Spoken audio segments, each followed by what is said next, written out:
In the complex environment of the workplace, we not only need to work hard and showcase our talents, but sometimes we also need to wisely handle the disharmonious relational energy that comes from the shadows. In Eastern culture, we refer to people who gossip behind your back and create trouble as Zhao Ren, or small people, villains, backstabbers. Today, we will explore how to use the wisdom of Feng Shui to create an energetic protective shield for yourself, to reduce conflict and stay away from drama.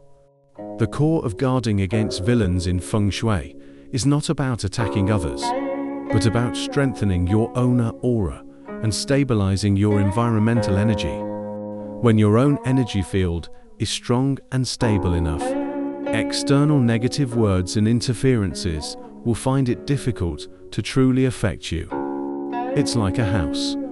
When the doors and windows are secure and the walls are solid, the wind and rain from the outside cannot easily invade. The key is to gather key and be sheltered, protecting the energetic mountain of support behind you. So, in your office environment, what are some simple and effective layout secrets to guard against villains? Rule 1. Never sit with your back to a walkway or a door.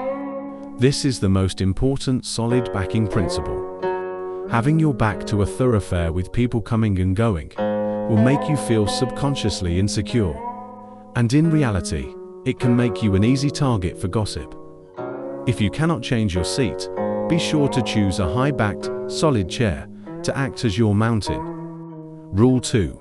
The green dragons on your left should be high and strong.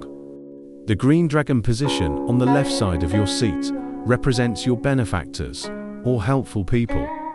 Allowing the energy of the dragon side to be higher and stronger than the white tiger side on your right creates an auspicious pattern of supporting benefactors and suppressing villains.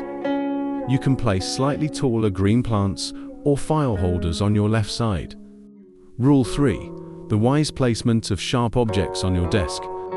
Sharp metal objects like scissors and utility knives should not be left scattered on your desktop, and their sharp points should never aim at yourself or your colleagues. When not in use, it is best to store them in a drawer to avoid creating unnecessary sharp cornersure and conflict energy. The highest wisdom of office Feng Shui is to create an environment where you can feel at ease, focused, and able to perform to your full potential. Instead of expending energy on guarding against others, it is better to use it to consolidate and enhance our own energy field. When you yourself are filled with positive chi and light, the shadows will naturally retreat. May you walk in harmony with the Tao, and may all your endeavors unfold with ease.